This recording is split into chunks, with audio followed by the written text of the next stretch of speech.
And go ahead and cue me when we're live. Hopefully it prompts us. Okay, I think you're good to go. Excellent. Good morning, everyone, and welcome to the Oregon Watershed Enhancement Board's Water and Climate Committee for December 11th, 2024. I want to remind everyone that this is being live streamed on OWEB's YouTube channel and recorded for us. We have all this information in posterity. We've got a really exciting meeting today with some great guests joining us. And also want to be able to hear from the public as well. But why don't we start off with introductions, and then we'll open it up to public comment, and then we'll jump into our agenda for today. And so for introductions, my name is Jamie McLeod-Skinner. I'm a public board member at large, and I'm living in Central Oregon and a co-chair for this committee. Let me turn it over to my other co-chair, and then I'll go around the horn. So Bruce, would you please introduce yourself? Good morning, everybody. I'm Bruce Buckmaster. I'm a public at large member of the board from Astoria, Oregon, and honored to co-chair with Jamie. Thank you. Nicole. Hi, good morning, everyone. Nicole Bettinardi. I am OWEB Executive Assistant. Thank you. Stephanie. Good morning, Stephanie Page, Deputy Director of OWEB. Excellent. Kelly. Good morning, everyone. I'm Kelly Coates. I am the tribal representative on the OWEB board. I'm also the co-chair on the OWEB board, and my day job, I am the Natural Resources Director for the Cow Creek Band of Umpqua Tribe of Indians. Thanks, Kelly. Russ. Good morning. I'm a public member at large, splitting my time between Portland, Oregon and Lincoln City. Thank you. Eric. Good morning, Eric Hartstein, Senior Policy Coordinator at OWEB. Thank you. Dan. Good morning, folks. My name is Dan Brown. I am an ex officio non-voting member of the board representing the Environmental Protection Agency, and I sit in our Oregon Operations Office in Portland, Oregon. Thank you. Mark. Good morning, everybody. Mark Labhart. I'm a voting member of the OWEB board and a Fish and Wildlife Commissioner. And thanks, Stephanie, for letting us know about this. I'm not a member of that committee. I'm a member of the Grants Committee, but I'm very interested in listening about water policy. So thank you for the invite. Great to have you, Mark. Mark Labhart. Mark, we're getting to you. Alexa. Good morning, everyone. Alexa Schmidt, Water and Climate Coordinator with OWEB. And my apologies if I just triggered everyone's iPhone. Lindsay. Good morning, everybody. Lindsay McClary, public at-large voting member on the OWEB board. I live in West Salem, and I work for the Confederated Tribes of Grand Ronde. Good morning. Thanks, Lindsay. Mark Webb. Hey there, Mark Webb. I live in Grant County, Eastern Oregon. I'm the EQC liaison to OWEB, a voting member. Thank you. Jesse. Good morning, everybody. Jesse Kirshner, non-voting member representing OSU Extension, work for Oregon Sea Grant here in Corvallis. Thank you. And next, Sarah. Hey friends, Sarah O'Brien, Executive Director of OWEB. I am at home nursing a flu today, but it sounded like such an interesting conversation that I decided to tune in. But I'm going to keep my camera off for everybody's benefit here. Our fearless leader, thanks for joining us. We know you're under the weather, so hang in there and feel better. Thanks. And then I've got someone marked as Tim. I'm assuming that's a member of the public. And Chandra, although you're a guest at the meeting, if you want to introduce yourself, given your role at the governor's office. Yeah, thanks. Good morning, everyone. My name is Chandra Ferrari. I'm a Natural Resources Policy Advisor with Governor Kotek's office. Nice to see you all this morning. Thanks so much for joining us. And next we'll go into our public comment. And just as a quick overview of the meeting, what we typically do is start off these meetings with a deep dive into a subject. We've got our subject today is an overview of the Water Caucus and some of the things happening at the state level and the legislature, and a couple of really special guests who are going to be joining us. And then we talk about, we're going into some of the intersectionality between our different committees and some of the different work we do at OWEB, because we want to make sure that although we've got a committee structure, we don't have things dropping through the cracks. And then talk about some of the discussion we've had and the future discussions on things we want to focus on, and then wrap it up with good of the order. So that's going to be the discussion for today. And but let's start first with the public comment. And I believe, Anne, you're joining us. Are you joining us to listen in, or did you want to provide a comment, or do you want to introduce yourself? Good morning. I'm mostly just listening in, and I'm sitting in for Alex Etheridge. We're at USGS Oregon Water Science Center. Thank you. Excellent. Well, thanks so much and welcome. And so let me go ahead and call for public comment. If anyone wants to provide comment for the agenda or any topic in general, Kate just saw you joined us, my colleague from Central Oregon. Kate, did you want to just, Kate Fitzpatrick, did you want to just listen in, or did you want to provide public comment today? Sorry, hi. No, I'm just here to listen in, and if it's better, I can do that through the YouTube channel. Okay, no, that's absolutely fine. We were just doing introductions, and I wanted to make sure we're on the public comment section of the meeting. I wanted to make sure we didn't miss you. Okay, so any other members of the public wish to comment? Not seeing any hands. Then let me turn it over to Stephanie. We have our overview of the Water Caucus, the priorities, the connections with OWEB's watershed-focused grant-making work lined up for 9:15.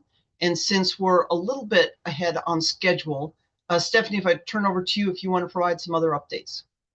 Absolutely. Thank you, co-chair. So first of all, just a little background for everyone on our guest speakers today. This was something I think several of you had expressed interest in over the last few committee meetings. I think one of you had maybe seen a presentation to the Legislative Commission on Indian Services on water policy priorities. And so we thought this would be a great opportunity to hear from the governor's office and from the Water Caucus leadership about water policy priorities for 2025. So that's a little more background on the speakers that we have this morning, and so thankful they can join us during this very busy time. One other thing I can chat about here for a few minutes is the governor's budget. So Director O'Brien sent out an email last week summarizing OWEB's governor's budget. And so just wanted to review a few highlights. The budget includes very good news for OWEB. It helps put us on a path of sustainability in terms of creating some more permanence for the organization structure. So that's really exciting. We're really thankful for that. In addition to not taking any cuts to our current service level budget, which is that is a big deal in itself. It also includes several of the policy option packages that we had requested, for example, a program coordinator, for a reclass of a couple of our IT-focused positions. And then it includes some additional items that we were not able to include in our requested budget. So I'll just highlight 3 areas. There's continuity and drinking water source protection staffing included in there, a continuity of our natural and working lands focused staff position, and then continuity of the Oregon Ag Heritage Program for the full 25 to 27 biennium. So those are all included in the governor's budget. And as Sarah noted in her email, this is step 2 of a 3-step process. So we've got a ways to go over the next few months, and a lot of engagement ahead of us, but really excited about what is included in there. So any questions about the budget?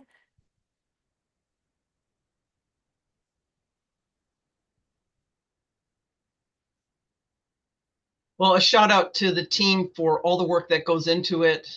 There's a tremendous amount of pre-work. There's a tremendous amount of work then that the governor's office does, and the state, and then the legislators who are working for the best interests of all Oregonians, and trying to figure out the best way to spend our limited public resources on investing in the good of the state.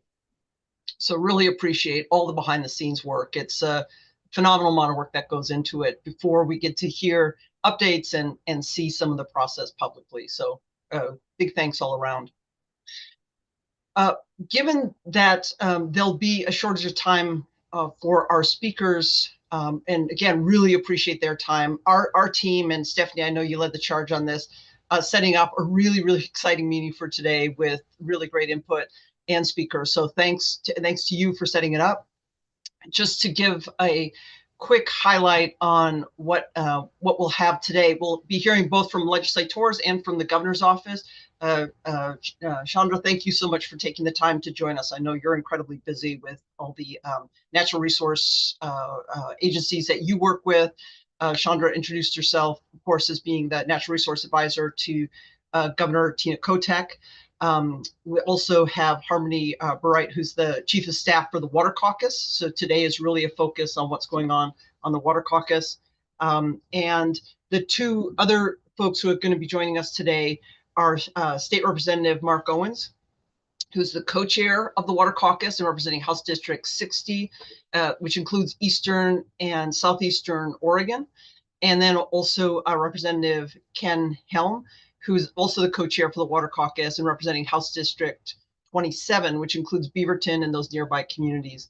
And one of the really exciting things about their joint leadership is that it not only represents the interests across the state in very urban and very rural areas, but also they have a real profound understanding of the needs of our state. Those of you who have worked with them or know of their work know that they bring such a sincere and clear focus to making sure that all Oregonians are well served. And they've been doing a lot of work in their own right, from their professional background to their work experience, but also bringing that understanding to their colleagues in the legislature.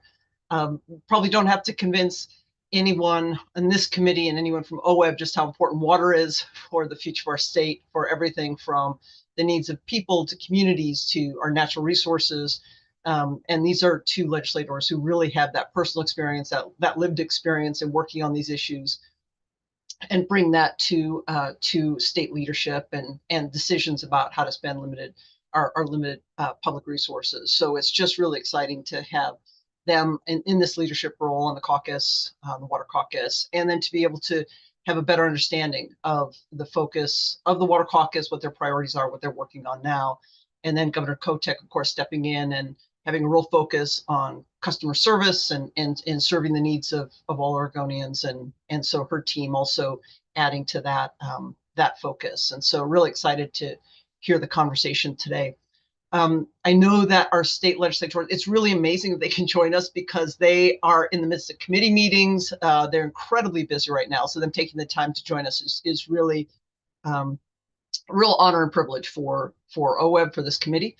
And as we wait for them to join us, Stephanie, do you have thoughts on the lead on this? Do we want some other guests to kick this off? Initially, we'd anticipate in terms of timing that our legislators will go first because we know they've got to jump onto the committee meetings. But your thoughts on moving forward and on this discussion, part of the discussion. That'd be great. Why don't we go ahead and have Harmony and Chandra introduce yourselves, or actually Chandra introduced herself already, but let's have Harmony go ahead and introduce yourself. And yeah, let's start with that. Good morning, everyone. Thanks so much for having us here this morning. My name is Harmony Barite. I am the Chief of Staff of the Joint Water Caucus. And yeah, happy to provide some more background on that as we get going. I did text Reps Helm and Owens, and hopefully they'll be joining us. But as you mentioned, yes, things are very busy. So we'll be lucky to grab them for little chunks of time. Yeah. Okay, thank you. And to that point, Harmony, do you want to start us off on giving the committee a bit of background on the Water Caucus? And then when either of the legislators jump on, then you can just turn it over to them. And Chandra, are you okay in terms of schedule? We had you being with us through the end. Does that still work for you? Yeah, I'm fine to stay on. Okay, thank you so much. And just as we're doing those introductions, it looks like Representative Helm is joining us. So Harmony, can you just give us a background on when, oh, and they're both here with us. Wonderful, wonderful. Yeah. Representative Helm and Owens, I just gave a bit of background on you. We so appreciate you taking the time to join us. Your leadership is so greatly respected across the state, representing both urban and rural areas. So thank you for all you do. And wanted to thank you also, especially for your leadership on water issues. And just in interest of time, because your time is so tight, let me just turn it over to you and what you want to share, invite you to share what you will with us on the Water Caucus. But just want to offer a very warm thanks and welcome to OWEB's Water and Climate Committee. And sir, you're on mute. Happy to be with you. Thanks, Jamie. Thanks all. Yeah. We just emerged from a Senate committee hearing in which we, for a second, third time, gave a part of a PowerPoint presentation that is an overview of the work we've been doing in the interim. I don't know that your folks want a repeat of that. And so would it be helpful to have you all indicate what you're most interested in, or do you want to understand more about what the Water Caucus is up to? Help us curate. Sure. Just as a way of context, this committee is part of OWEB, the Oregon Watershed Enhancement Board, as you both are well familiar with. We're focusing these committee meetings on doing a deep dive into some of the issues that we're facing around the state. It's being live streamed, so other Oregonians have access to it and provided with the information that is presented at these committee meetings. We're hoping to get a better understanding of what the Water Caucus is doing, a better understanding of the integration between our work and some of the work going on around the state, but really interested in hearing your priorities and what you see as the focus for the Water Caucus for this next year. And I just want to invite anyone on the committee to chime in if there's something else that you'd like to hear. But that was kind of the lead up to this. So if you've got if you've got a certain presentation that you'd like to provide, you're welcome to do that. But we're mostly interested in hearing, or we've been talking about hearing about what you're working on for the caucus, what you really will be focused on this year. Thanks, Jamie. I'll just start out. Harmony might have already done this, and if I have, please feel to interrupt me. Ken and I have been working on water even before I became a representative. Ken came over to Arnie Basin, was involved with our place-based planning, and so did Jamie. She was engaged with that too. So we had a connection before I came into this building. Then we spent 3 to 4 years focusing, I'd say 50% or more of our individual energies and joint energy on how we start figuring out the water priorities in Oregon and how we start to eat that elephant. But I quickly realized that too many people, which could be an opportunity or could be a disadvantage, were deferring to us on water. We'd have people go into a meeting with every representative or senator, and they say, whatever Mark and Kim are working on, we're okay with.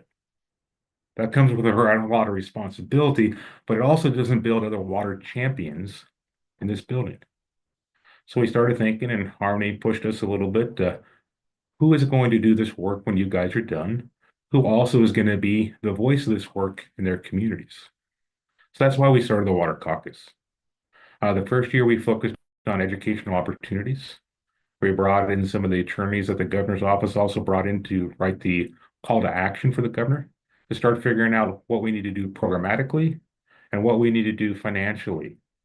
Harmony has been working on that. She's hired interns. She brought $30,000 in from OCF to help with our work. Very thankful for that. Just this last couple of meetings, we've started to focus on what should we be talking about as a caucus. And we broke it down into priority areas that I think we could work into, and then we could start talking about specifics in some of those priority areas. Right. So to line up those buckets, and before that, I think want to, and I don't know if Chandra was also talking before we got here or introducing. So to add to that background that Mark just gave, in the interim, it became clear that Governor Kotek wanted to work on water, understood the need and some of the priorities, and released her natural resource team to do that with us. And so we're coming into the session with what for the most part amounts to a combined agenda. There'll be different emphasis from the governor's office on a few items. And Mark and I will have a few particular items as well in the package that we emphasize. But in general, we are in agreement about what is possible this session and what the state needs. And that is that's a big difference from years past and a welcome change.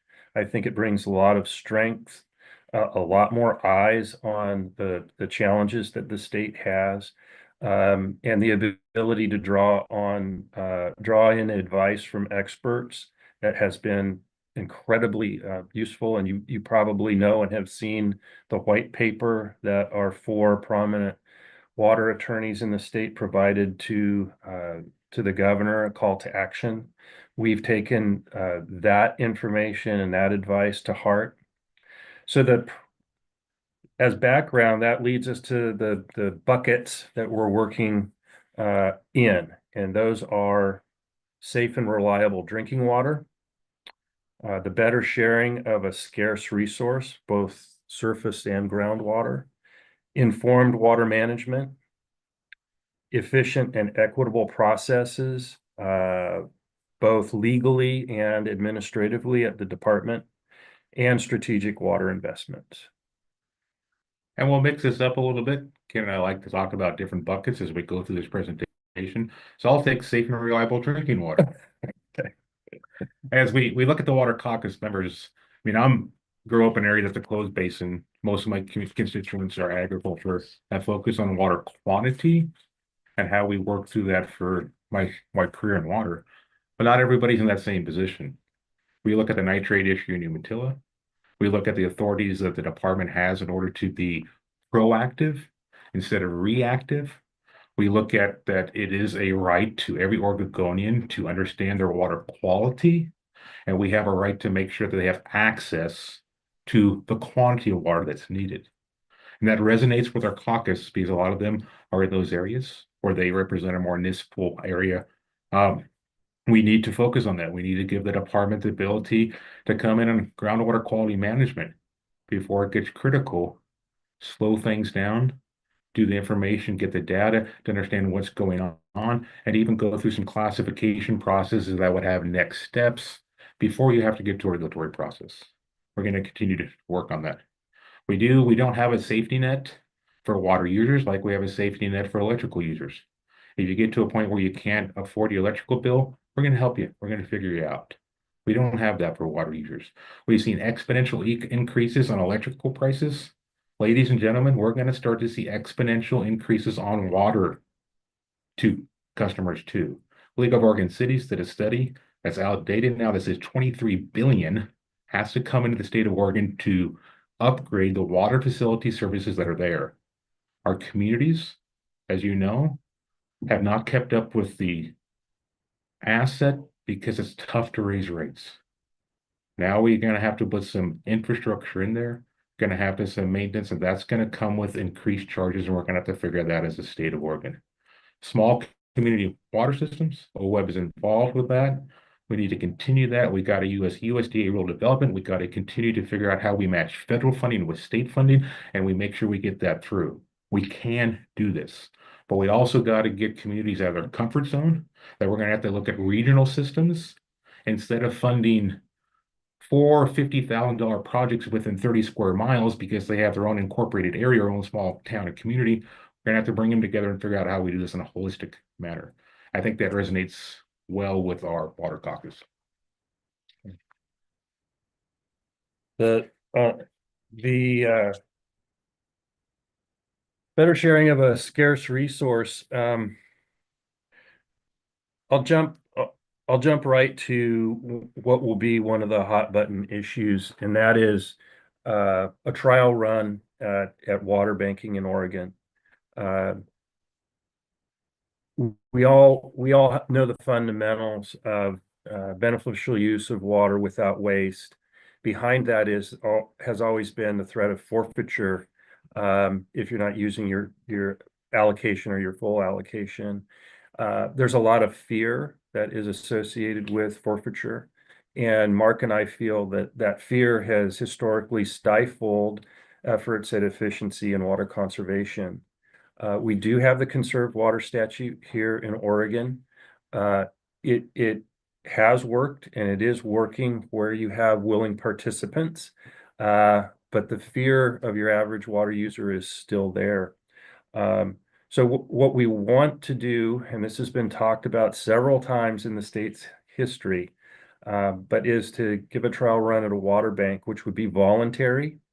And it would be a place where if we are asking consumptive users to become more efficient, that they can take their conserved water and have it be designated as a beneficial use within the water bank. And from there be able to be traded and used and perhaps monetized for different purposes.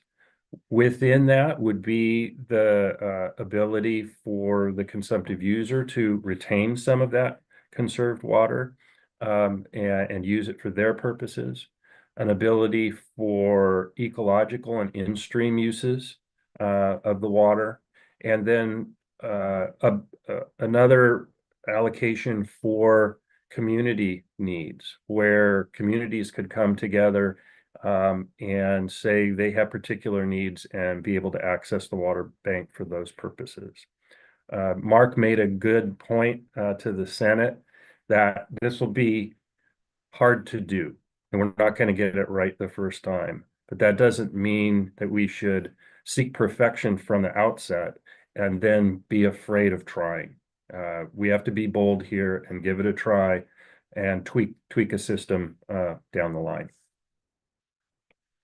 In order to have that flexibility in even water banks and to move away from a allocation to regulatory approach that's been in existence in Oregon for 100+ years, to move towards a management, we have to have the data. I mean, it's the low-hanging fruit. In the last groundwater information that came out from Water Resource Department, 52% of the state doesn't know if they have water available or not.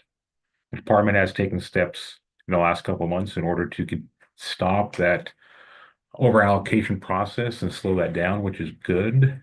But we don't have basin assessments. We don't have basic basin assessments that have basic water balances, that we know what comes in, what goes out, and what is used. How are we ever going to manage this resource efficiently if we don't have that? We need OWEB's help with that. We need our federal partners' help with that, because none of this works until we understand where we're at.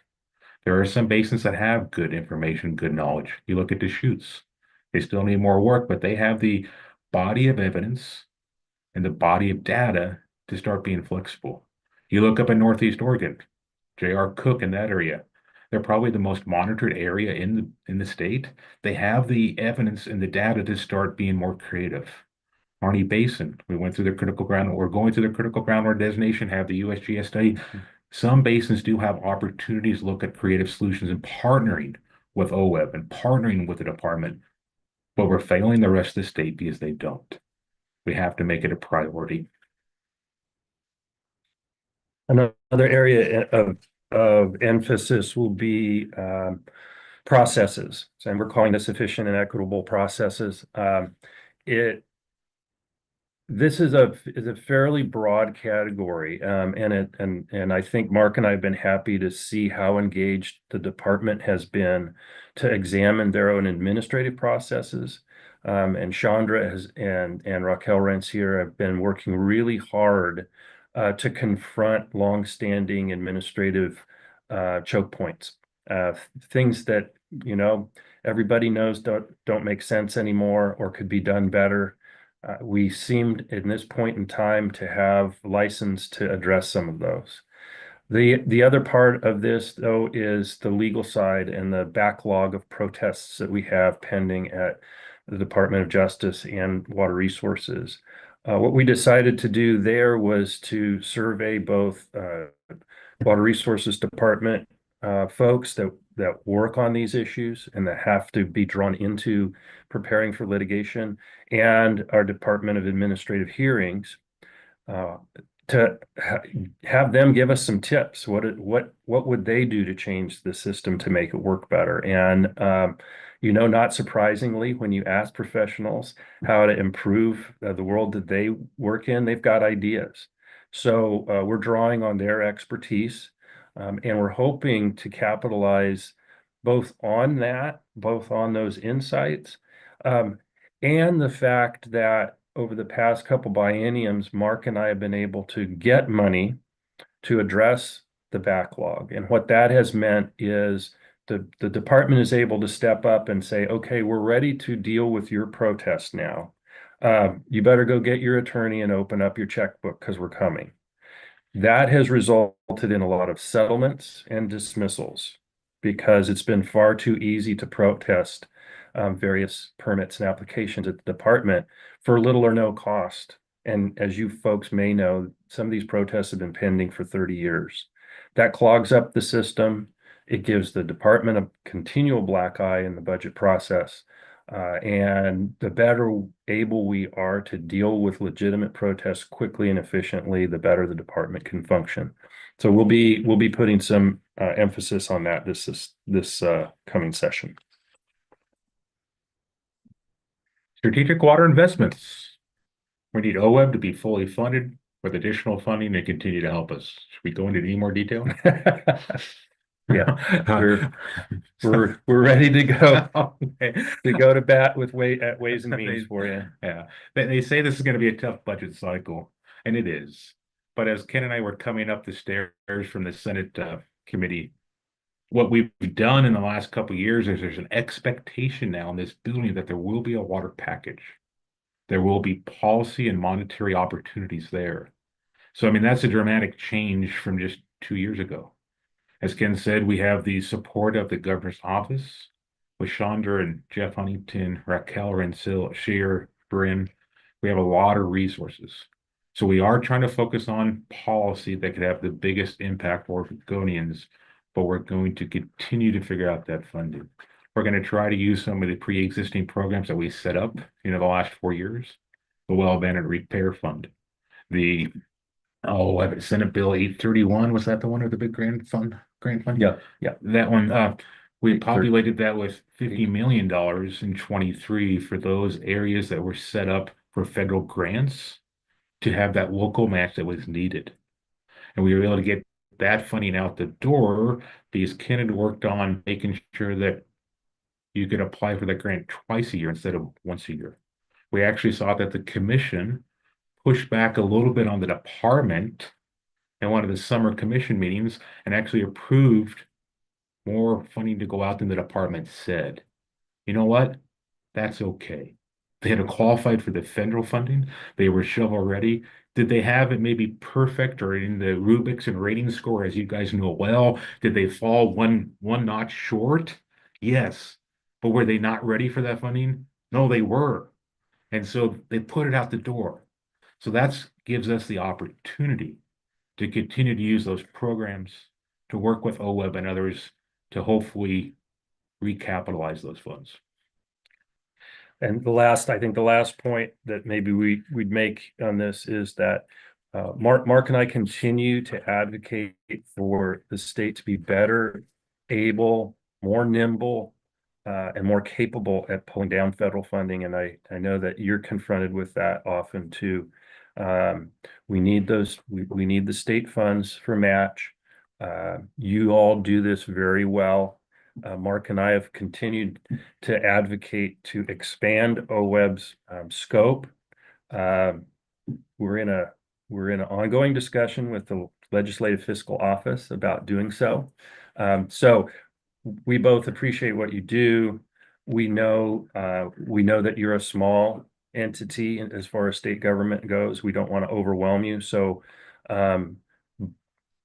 with additional funds and expectations to get those funds out the door in an efficient, auditable way, we know that you will need staffing to do so. So if those opportunities arise, we're not just going to dump additional funds on you with no additional help. So no, we don't know whether those opportunities are going to arise or not. But if they do, you'll be in our thoughts. So maybe we'll leave it there and answer any questions that you have. Otherwise, we could speak for another hour, and I know we don't have time for that. So. Well, I was going to say that as soon as you said expanding OWEB's scope, you saw the board members smile and staff's face tightened until you said including staffing. So appreciate you adding that and that understanding, because that, of course, is part of the burden. We've got an amazing staff who do really great work, but it's always about having the resources to do it. So appreciate that. I want to invite my colleagues to raise their hands if there are any specific questions. Bruce, oh, I'm sorry. Let me defer to Kelly first, and then Bruce will go next. And thank you again, both of you, for being here and sharing your insights and for your great leadership. Kelly. Thanks. And thanks so much, Rep. Helm and Rep. Owens, for being here today. I really appreciate that. I just have a question about your thoughts on tribal involvement in water policy decisions in the state and how you see that government to government relationship playing out with this topic. So Rep. Helm normally takes this one, so I will, Kelly. we're changing it up today. Once again, I'll reference that we talked a little bit this in front of the Senate Natural Resource Committee, and we do have some funding to increase tribal capacity and extra funding for some of our more disadvantaged communities. And you might say, why am I supporting that as a water right holder and as a farmer? Because that might bring competing interests into the conversation. We need those conversations in this conversation now. We need to figure out how we manage water with our communities. Because if we don't broaden our spectrum of those in that conversation, there's another branch of government that will be used. And we see that in the Klamath Basin. The Klamath Basin, the salmon are dying, the sucker are dying, the farmers are leaving. We have to avoid that conversation. Tribal interests have a nexus to this conversation from the get-go. We have to include them because they will change the prior appropriation, rightfully so. We need to bring them into the transfer conversation. That's going to be very complicated to make sure that just the transfers, that we aren't impeding on tribal rights that might not be written in the papers, Kelly. So, and I'll just add there,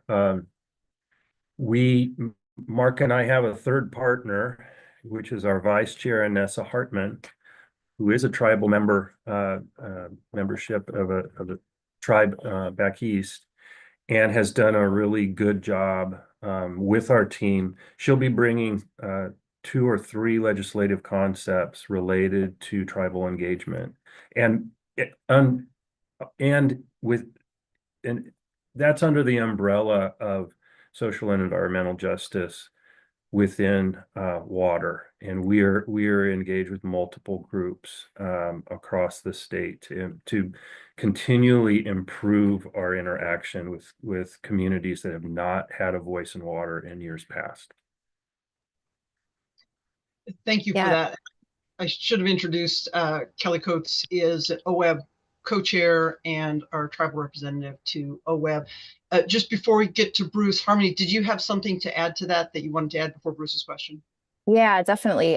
This is an area we've been trying to lean into, as a staffer, as we were assembling the water package in 2023, I was like, okay, when do we talk to the tribes? And it was like midstream of assembling the package. It's like, we should probably do that. And so I think we reached out, fairly late in the process for a conversation and a presentation on what was being assembled. And this time we're hoping to do that, much earlier. So we had the Water Caucus had the meet and greet with tribes around the LCIS meeting, and we're going to try to stay engaged with LCIS We're also, Rep. Hartman is looking into increasing the capacity of LCIS to really bridge these conversations because, legislative capacity is limited, tribal capacity is limited. And as a staffer, one thing I was, struggling with is consistency in language, as we're talking about engagement at these multiple scales, making sure that we are keeping tribes in mind, doing that outreach where there is a place-based effect. Because that's oftentimes, making sure that tribes are involved there at the ground level.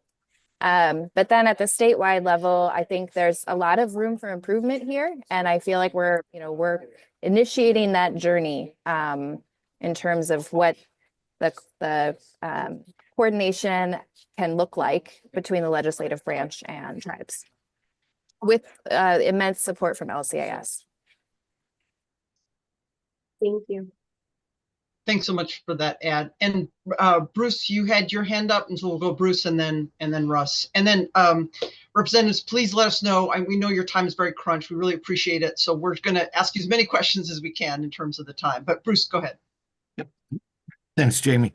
I would like to personally thank both of you for your continued leadership. It makes me very proud to be an Oregonian in this area with you two gentlemen working on it.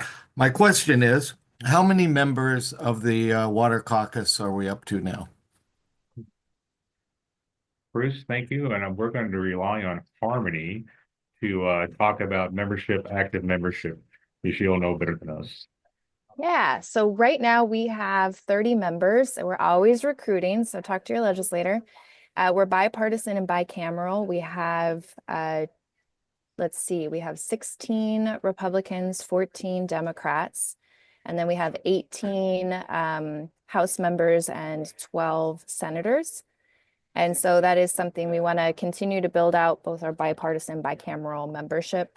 And with new legislators coming in, we'll be starting a recruitment here coming into the long session. So expect those numbers to fluctuate. We have been in conversations with the other water caucus in Texas, the only other water caucus so far, but there will be more.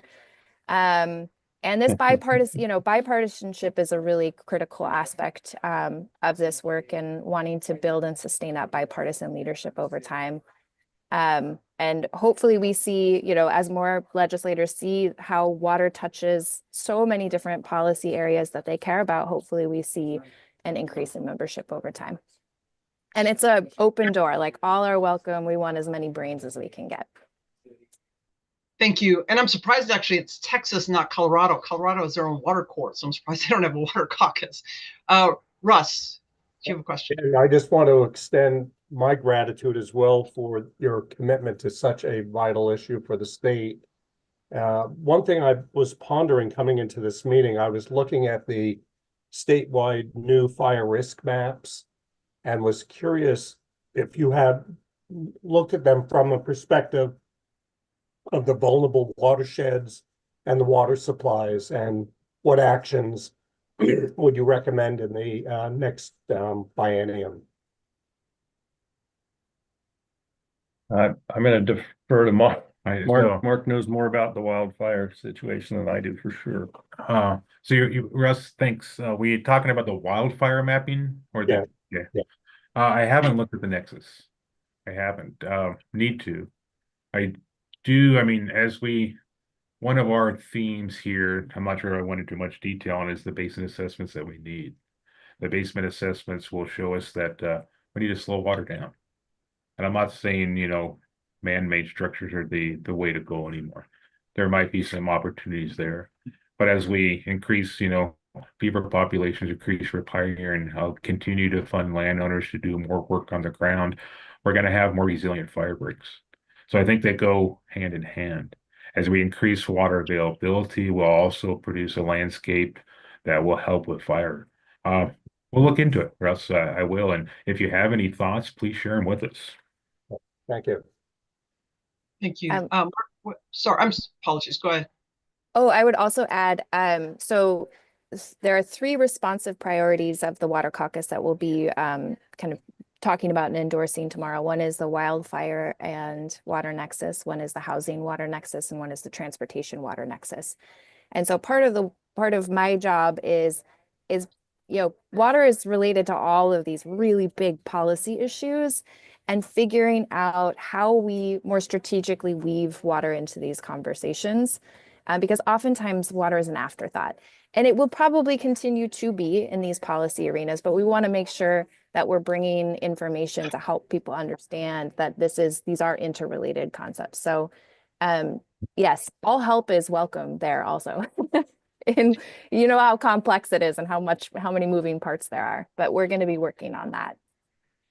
Thanks for that ad, Harmony. And of course, being from Central Oregon, have to do a shout out. You mentioned the water banking, really appreciate some work being done for farmers as well, especially Jefferson County, which has just been decimated. So really appreciate the solutions. A lot of us are doing some of the behind the scenes work on that. And representatives, you really both stepped in and helped with some solutions there. So appreciate that on behalf of my neighbors.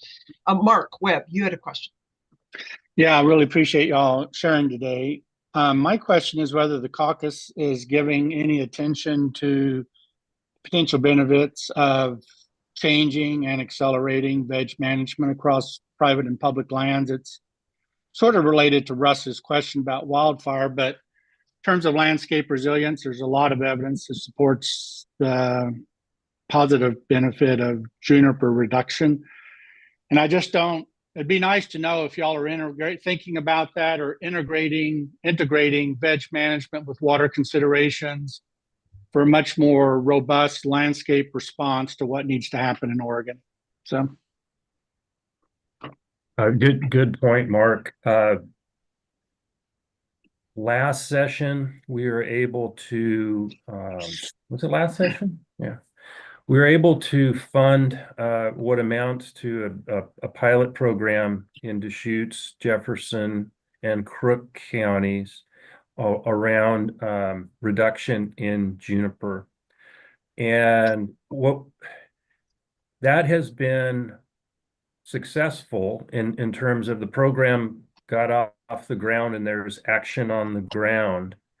We had originally wanted to use that expenditure to also generate some better science. Better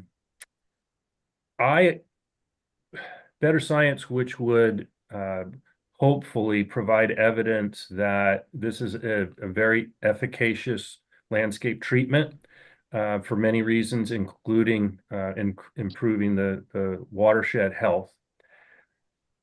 We didn't get as far with that science as we wanted. It's not done yet.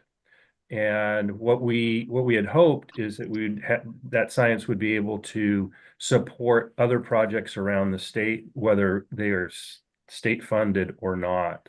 So it is on our minds. There was, surprising to me, more disagreement in the advocacy space and the scientific space about the value of removing juniper. Now, and I'm not a scientist. I didn't come down on the side of that. I'm just a retired lawyer, so that's, dangerous enough. But it's on our minds. From what I have learned, it seems like a good use of funding in certain parts of the state, and we continue to be interested in opportunities there. Yeah, I do hope that y'all would fund studies, particularly across federal lands and conifer forests, not just juniper. It's obvious that the juniper cuts can improve water quantity and indirectly water quality. So I would just hope that y'all can integrate your efforts with other efforts occurring in the state around landscape resilience. I think it's great. Thank you. I like that, Mark. We did some research in the place-based planning program in Harmony Basin that we had Eastern Oregon Ag Research Center come in with us, and they talked about the upland management and the significant differences it could have on the water availability. You're right, we need to try to incorporate that into more of our conversations because, as your Russ said, the nexus to fire is going to be important. One, not only to change the landscape to reduce fire, but also to continue funding. Sadly, but maybe an opportunity. We've seen some very aggressive management in the form of large-scale fires in some of these watersheds, and we're going to see some empirical evidence on what possibly it does. So, but we need to get ahead of the game instead of waiting for that. Thanks. Thank you, and really appreciate the focus and Representative Owens, you mentioned it before, that being data-driven. Representative Helms, you mentioned as well, and something we really focus on at OWEB, making sure we have the information so that we're making good decisions with our limited public resources. So really appreciate those comments. And then the other piece to this are the partnerships and some of the things that is a real model. High desert partnerships, a real model for the state, for the country, I believe, and that's something that Representative Owens, you've been a part of from the get-go, and having communities work together, having the data, but also having communities work together towards solutions, I think is so critically important. I saw, Stephanie, you've got your hand up. Do you have a question or comment? I just wanted to thank Representatives Helm and Owens for joining us this morning. On behalf of our Executive Director, Sarah O'Brien, representatives, you can probably see her on. She is under the weather today. And so I just wanted, on behalf of both her and myself and our board, express appreciation for you being here today.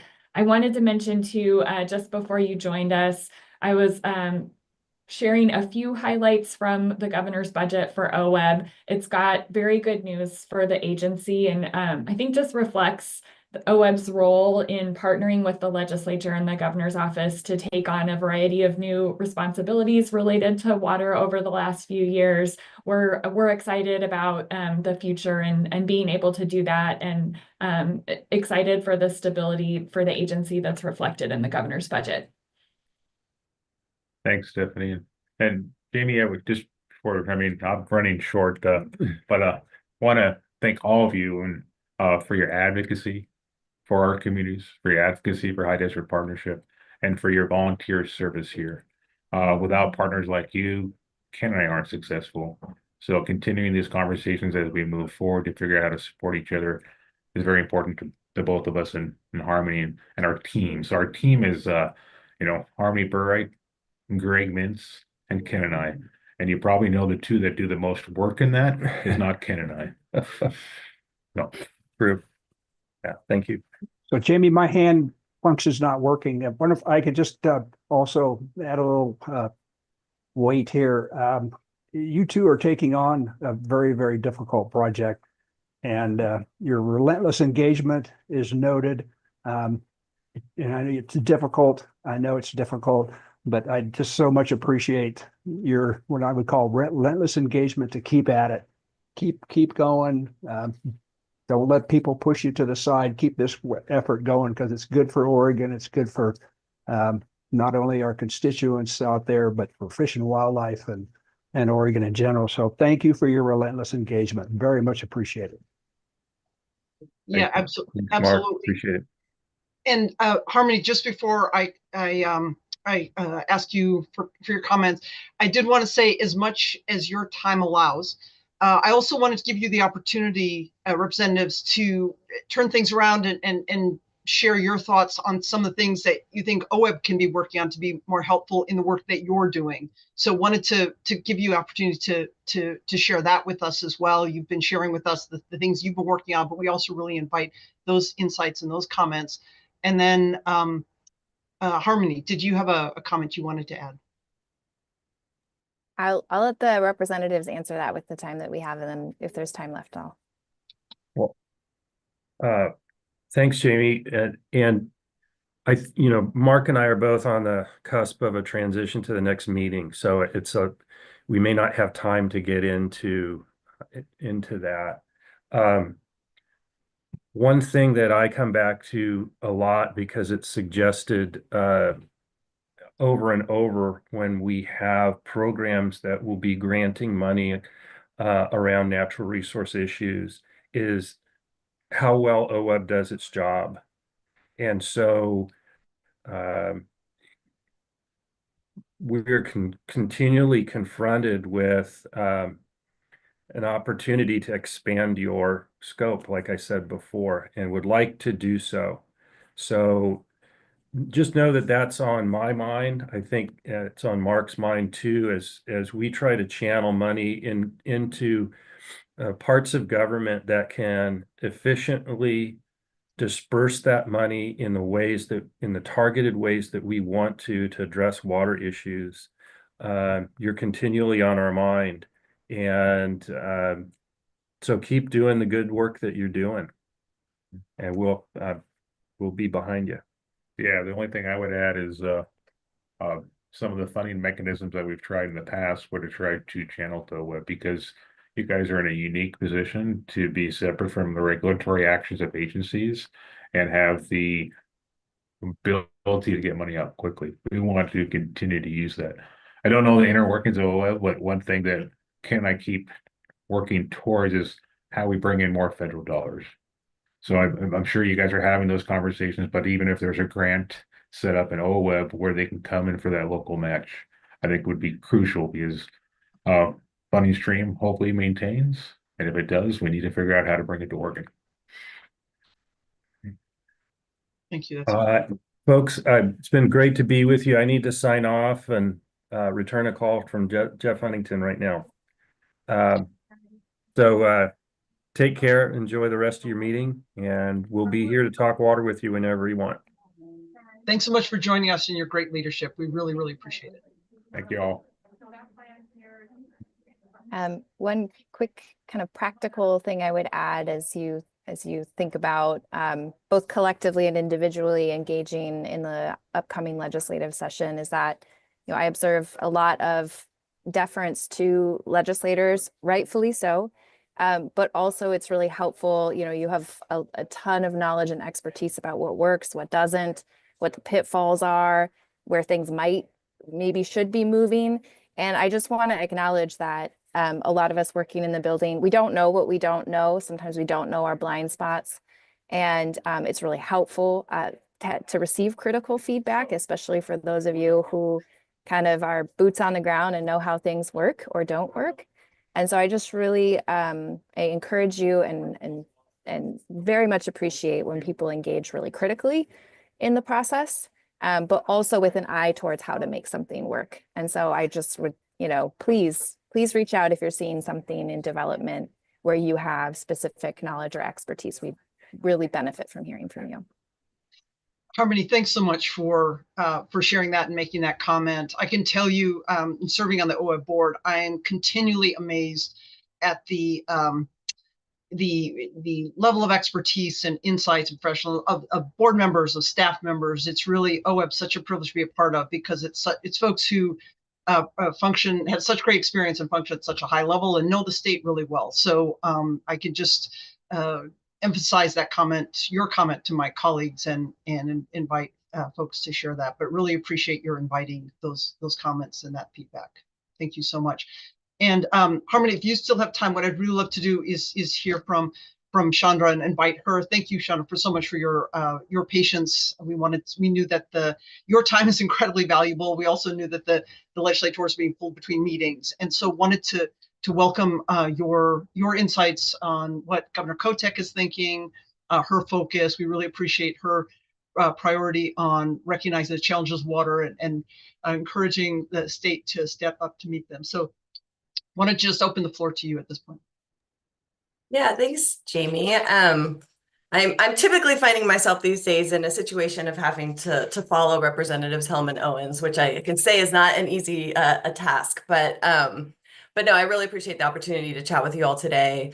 Again, I'm a Natural Resources Policy Advisor with the Governor's Office. I was brought on earlier this year, in large part to help focus some of our attention on water-related issues. But I also have some other things in my portfolio, some very minor things like fish and wildlife issues and forestry and wetlands. So I'm not too busy. It's okay. But no.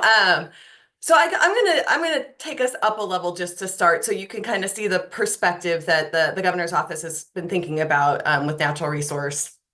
As we all know, natural resource related issues in Oregon are varied and almost guaranteed to be complex, no matter what they are. And we have 14 natural resource related agencies and 30 plus boards and commissions that are all doing really important work to protect and manage our natural resources. Including OWEB, and we're deeply appreciative of your all's efforts in this regard. And while these missions are unique and these tasks are unique, almost all of our boards and commissions and natural resource related agencies are grappling with a very fundamental question, right, of how we adapt and respond to climate-driven change in Oregon. And so it's really this common thread that runs through all of our agencies and our boards and commissions that has shaped how our office is thinking about solutions. And so what we know is that our solutions are going to need to help us secure more resilient natural and working landscapes and communities in the face of this changing climate. And I think you'll see this focus area reflected in the budget, in the recently passed governor's request budget. Importantly, this document is, like the representatives noted, it's premised on the fact that we are not in the most budget-rich environment. Like, it was better news than we had anticipated earlier this year, right? But it's not reflective of the past couple biennia where we had a lot more resources than we had been accustomed to in the past. But it is a build on progress budget. It is reflective of like wanting to retain a lot of the investments or the progress of the investments that had been made in those other sessions. But also recognizing that we're not going to have a budget-rich environment all the time. We need to be prioritizing our investments. We need to be really thinking about the future. We can't really necessarily be guided by the past in all situations anymore, whether it's data or management. We need to be working towards resiliency in these spaces. And of course, securing sufficient quantity and quality of water to meet our community's needs, to meet our ecological needs, is a critical piece of resilient natural working landscapes. So this was a focus area, and I think you'll see that reflected in the budget as well. It's not a small task to identify needing to secure sufficient water quantity and quality of water. We know this. There's significant and deepening challenges with our ability to do this.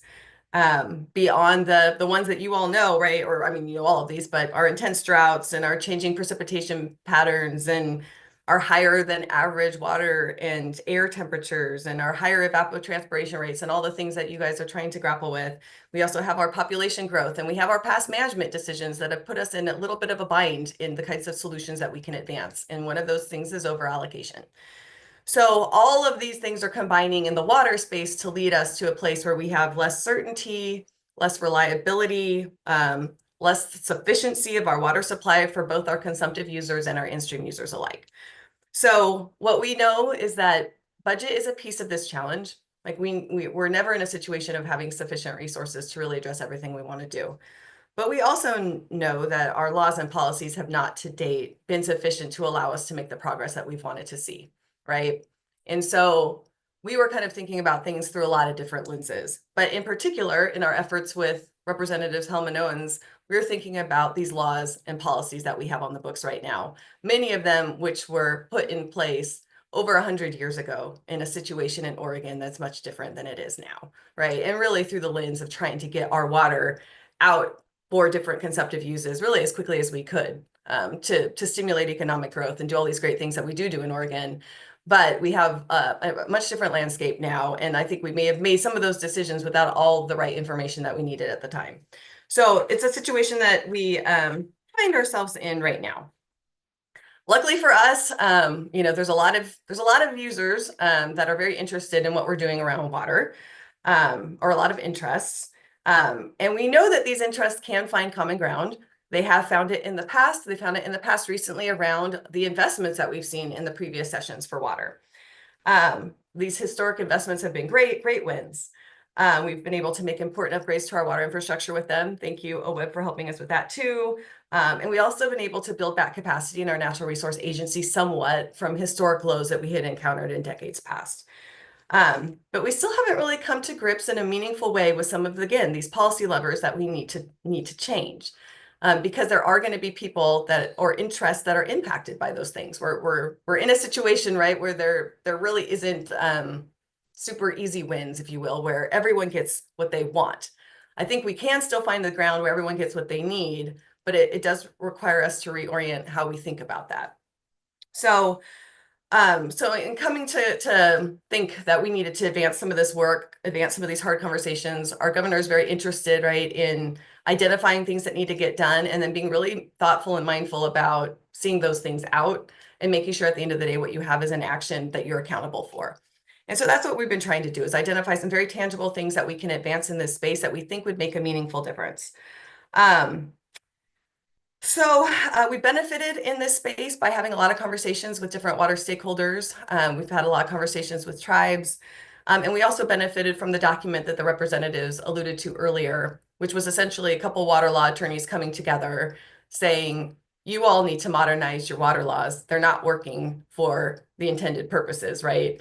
And we've also had the benefit of decades of literature that's been diagnosing the problems we have in Oregon around water and identifying some potential solutions.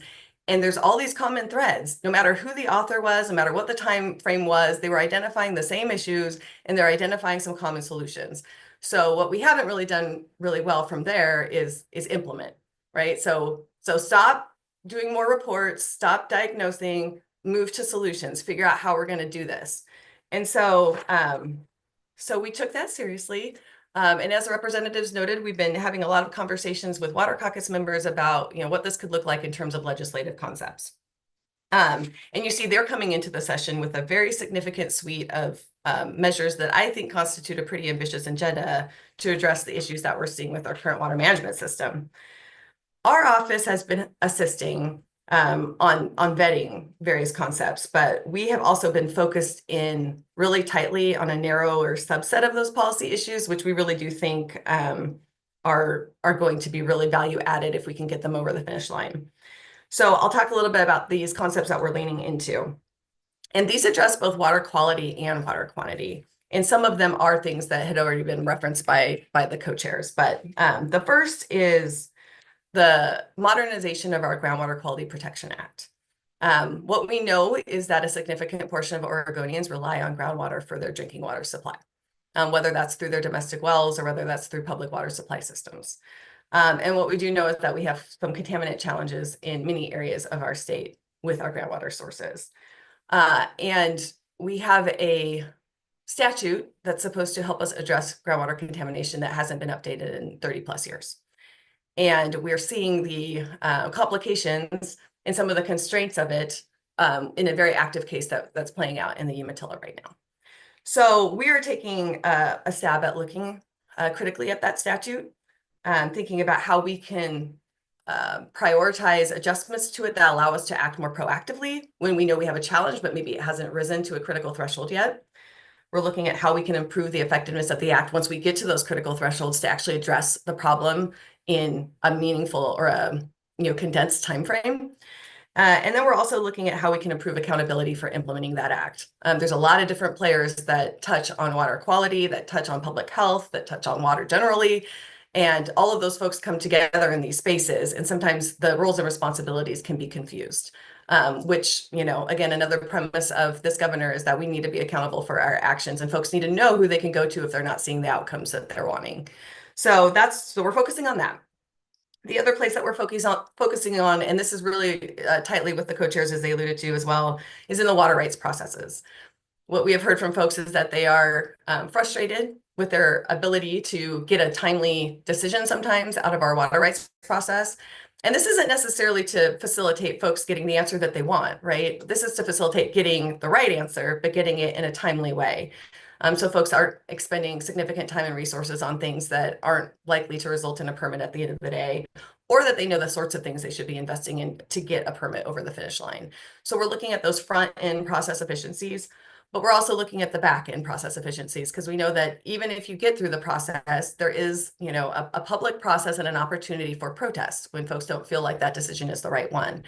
And so far, we've had a challenging time getting some of those through a contested process because you either need to settle or you need to go through a contested case, which is a mini trial and requires administrative law judges and attorneys and lots of resources. And so the sooner we can get those things resolved and the clearer that process is, the better we are all, I think, to getting some certainty in this system. So we're focusing in on that. And like the representatives noted, we've talked to a lot of folks. We've talked to folks who are doing those contested cases, that are participating in those, that are in the application process, that are at the department, really trying to identify what would be value added there. And then the last point that we're really focusing on is water right transfers. And this is because this is where the water game is going to increasingly turn to. It's going to be more challenging to get new water rights going forward. Folks are going to be looking to move their water rights. And frankly, we want to encourage that. We want water to be going to where the highest need is. And we want a system that efficiently does that. but we also want a system that is appropriately considers all the different values that we have in water when they're making those decisions. So we've been considering where the public interest considerations have a role in that process, where tribal considerations should be included in that process, and then how we make that process move quicker when it should. So these are all target areas for us in the session. That said, again, we are working closely with the co-chairs on a number of other items, in particular in the data space, making sure that we have informed decisions, and also thinking about the investments piece too. And of course, we've got the GRB where we believe some critical investments as well. So we are asking partners to approach us on these topics. We've been reaching out to partners as well. We're looking for some constructive dialogue on these things. And I've been telling everybody that, this is not going to be perfect. You're going to see these concepts come out and you're going to have thoughts and you're going to have feedback. And we welcome that. We don't expect to get these things 100%. These are our good faith attempts, right? To get something on the board. Because I find that people can give us a lot of vague comments on things, and that's great. But at some point, you got to put something on paper, right? Have a detailed thing out there, and then you need to give us detailed response back. And like, that's the level that we're going to be at. Like, we actually need to get pen to paper, and we need that kind of feedback. And so that's what we'll be looking for. And of course, we would very much welcome that sort of feedback from you as well. A couple of important points just before I conclude. So these are bills that we are leaning into, that we've been doing a lot of work on. They're not governor's bills. These are going to be introduced by legislators, and we're going to be working with them through that process. Other thing to note is some of these things are not necessarily oriented to the governor's request budget. We were again recognizing that we're in a budget tight environment, and we're trying to make policy changes that will make our dollars that we're now expending more effective. We're stretching our dollars. We want them to do what they're supposed to do in a more efficient, effective way. And a lot of our changes are geared at that. Also wanted to note that we are very recognized that a lot of the changes that are needed here aren't necessarily just statutory. So if we didn't need a statutory change, it doesn't mean that we're not thinking about how we advance it, right? We do have administrative pathways that we are looking at, and all of our water agencies, including OWEB, are having some great conversations in the context of the integrated water resources strategy and trying to get all of our agencies on the same page in that space around water priorities. And so we'll be continuing throughout the course of this governor's tenure to be thinking about our administrative priorities as well. And then to Kelly's point, I just wanted to note that the governor is very committed to strengthening sovereign to sovereign consultation with tribes. And she has visited all of the 9 federally recognized tribes this year. And we do have a new state task force on tribal consultation that is meeting. And one consistent theme that we have heard from all of these tribal visits, and also from a tribal summit that the governor engaged in later this summer, was the deep importance of water to tribes and the need to bring Indigenous knowledge and expertise into discussions and decisions about water. So we are really thinking critically about how we can do that. And we have been having conversations with individual tribes too, so that we can better understand what their specific interests are. Because of course the tribes are unique, and while they have common themes that are binding them and that they are all interested in, their issues are also very specific to certain geographies and certain issues, and we want to make sure that we understood those. So I think I can conclude there, and hopefully that gives you a sense of how we've been engaging in this topic to date. We are more than happy to come back with updates and more conversation or on any of these particular topics as we move through them. And we just very much appreciate the opportunity to have a conversation with you all about it, and would really appreciate your support in further vetting some of the concepts and ideas that you're going to hear in this space over the next several months. Well, thank you so much for that. And no surprises that Governor Kotek is serious about actually getting stuff done. As you mentioned, there's so often conversations about things, big comments, but to actually take on what is, in Western water law, it's one of the most challenging things is addressing water law issues, and to actually really, you all are really rolling up your sleeves and taking it on. So, and actually just one point, you mentioned water processes. I remember in law school interning on the Klamath Basin adjudications, been going on since the mid-70s. And so the fact that you're talking about these things and really moving things forward, kudos to the governor and to— That's not an easy one to cut your teeth on. Yeah, no, exactly. So, I mean, it just speaks to there's a lot of very deep-rooted challenges. Rep. Owens, the challenge they're facing in Harney County. So incredible issues across the state, and really appreciate the governor's leadership and making this a commitment. Umatilla, the groundwater basin issue, huge challenges that will take decades, but you don't, what the expression is, a long journey starts with one step, and we have to reverse some of these long-term trajectories that have been really problematic across the state for decades. It takes this kind of leadership. So really appreciate that. Want to invite my colleagues if there's questions, comments, insights, and also appreciate from yourself, Chandra, and also from legislators inviting insights and feedback. Because as I mentioned, the OWEB staff and board are really an impressive group of folks who bring insights. I just get to talk about it and show them off. So I'm not putting myself in that grouping, but my colleagues are really an outstanding group. Bruce Buckmaster, you have a comment or question. Thanks, Jamie. Chandra, thank you so much for coming today. With a 1-day notice, we managed to have fully half of the OWEB board on this meeting, and I think that demonstrates how important it is to the members of the board. So thank you, and we look forward to having more dialogue in the future. Thanks. So much, Bruce. Thanks, Bruce. Other questions? Seeing none, while folks are thinking about their questions, I'm curious, and I know this is very much a work in progress, but on some of the issues involving groundwater contamination, Lagoma especially, just wonder if you have any thoughts you can share at this point, or I know there's a lot going on there.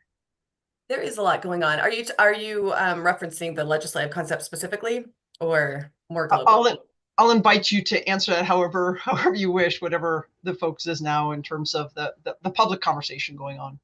Sure. Yeah, I think so the concept that we're talking about is going to be modifying the statute that is currently in play, right, in the Umatilla. And so the Umatilla has been a situation where we've gotten a front row seat, right, to the current constraints and the benefits of the current construct. And I think some of the things that we've seen is that there are certain authorities and certain information gathering steps that would have been really helpful for us to have had earlier on in the process to maybe tackle some of the challenges we're seeing there earlier.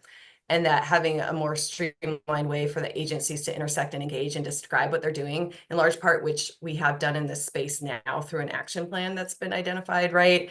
That could have been probably more efficient and more effective.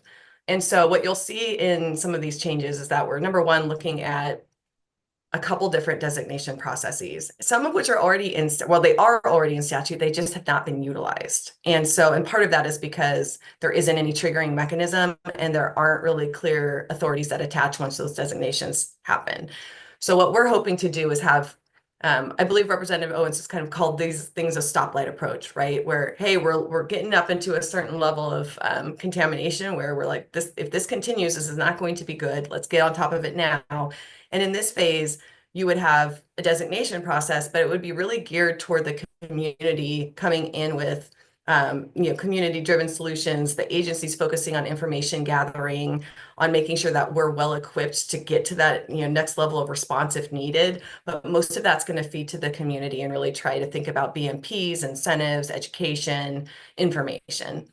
If you keep going down a pathway and you hit the critical threshold, then what we're looking at is where we need maybe a little stronger authority with our different agencies to actually tackle contaminants. And that may get into some uncomfortable conversations right now, because a lot of those contaminant challenges can come from pretty critical industries like our agricultural operations and things like that. So that's going to be a piece of the conversation as well. And then in the accountability space, we are looking for the governor to have a role, depending on the contaminant of concern, to designate who a lead agency is and who they're needing to work with, so that ultimately you do have some accountability coming up through the governor's office, and you have a kind of an umbrella to connect all of the different agencies that might need to have a role in that space, so that it's not quite as confused. So there's a couple different angles that we're looking at there. that I think would have been helpful if they had been in place for the Lipguama, but that we also are, taking steps to further in the Lipguama now, some similar sorts of concepts. That Through makes a lot of sense. Yeah, excellent. Thank you. That's really helpful. Kelly, and as I mentioned before, Kelly Coates is the co-chair of OWEB, our full board, and the tribal representative to OWEB. Jamie, hi Chandra, good to see you again. Nice to see you. So I just wanted to say, really appreciate how engaged the governor's office has been on water. Obviously really important. We've had some conversations about it, but I just want to ask you again, if there's anything that we, as putting my OWEB hat on, anything that we can do to help, or any specific feedback that you need from us, and also anything that I can do to help, putting on, the other hats that I wear too. Yeah. Or any information you need. I know that you guys are looking for, we're moving to action, right? Less reporting, less gathering. We still need information, we still need data, but also how do we take this parallel track with gathering the data that we need, but also implementing some actions and getting some ideas, like some implementable ideas from folks as well. Yes. Yeah. No, I appreciate that. So yeah, I value your input on wearing your several different hats. From the OWEB space, when we're having challenging conversations about changing what can be, programs that are in the regulatory space, we're finding that I think, this balance of having incentives and then having action, mandatory action is there's a fine line in there, and there's a fine balance in there. And OWEB has been really instrumental in, I think, helping us further incentives, right? And thinking about how we scale those up. For us, like I'm thinking about, in-stream protection for one, like to avoid things that end up more in the regulatory space, we need to see the incentive-based structure increase in pace and scale. And so thinking about opportunities to do that, and I know money is a piece of it, but are there other things that we could be doing to removing constraints to increasing pace and scale of what are incentives for us, also modifying things in a different space? Because what we're trying to do is mitigate, I think, harm really across the spectrum when we're making changes to programs. And so one thing that I think you'll see also coming out of the IWRS revise is that we're trying to be really mindful about, number one, not digging ourselves any deeper in holes, right? Like let's be really preventative in how we're thinking about our actions. Let's really think about how we optimize this scarce resource. You heard that from the legislators as well. We're sharing this thing. We're sharing it into the future. We all need this to be a viable, sustainable resource that gets our communities what they need into the future. So how can we be more nimble in that space? And that's where I think some of the incentives come in. But they also come into thinking about how we prepare communities for change. If we know something's coming down the pipe, like we know there's a critical groundwater area that's moving in here, and it's going to have to result in certain changes being made to operations over time. How do we prepare a community for that? And I think those are the toughest questions. And you guys are on the front lines of that kind of thing. And so it would be fantastic to have feedback on that score. On your other hat in the tribal space, where we run into that I find the most challenging is, number one, thinking about how we meaningfully get tribal input in these specific processes. Like we're thinking about this in the context of specific water transfers, for instance, like when tribes can opt into reviews in certain geographies. And, but what we run into is that the tribes, like you want co-management, we're hearing this from all the tribes, but then there's a capacity issue. And like we're in a less ideal space to help in that regard sometimes. And so, we do have a federal funding initiatives coordinator where we're trying to think about partnering with tribes to secure federal resources for some things. But what else could we be doing there? Because, that's a hard one to grapple with when you're like, okay, we're making these changes and we think we're going to be able to have this nexus in for tribal input.